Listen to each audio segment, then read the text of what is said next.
It was about 2,400 years ago, somewhere in Greece, when Aristotle was sitting at the foot of a waterfall, watching as the water rushed downward in undulating white sheets, watching it separating and reforming around tree branches, finding new momentum as it rounded the curves of its path, and landing in gurgling eddies and tripping over moss-covered stones.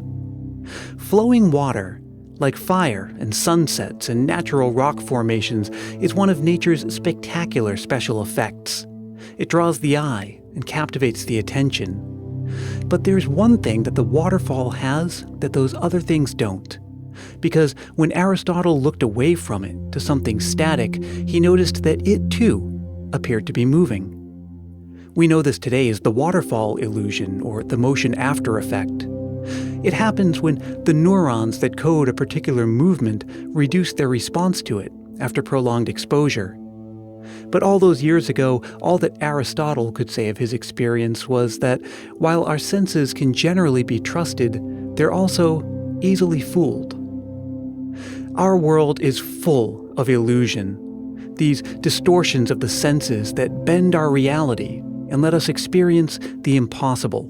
It's been said that illusion is the first of all pleasures, and as far as we know, we humans are the only creatures that not only experience realities that don't exist, but we also create them deliberately.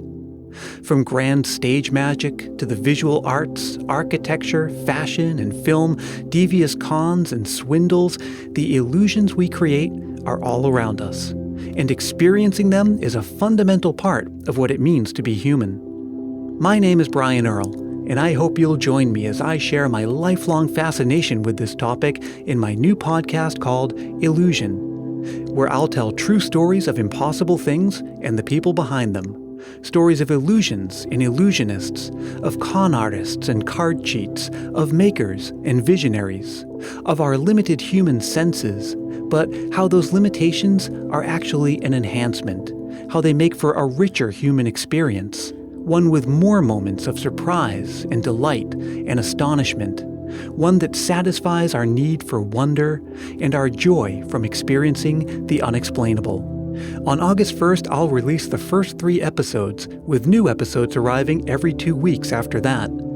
You'll hear about the quest for the perfect card sleight, the thinking machine that fooled Napoleon, the stage illusionist whose grandest deception remained hidden from his audience, and a whole lot more.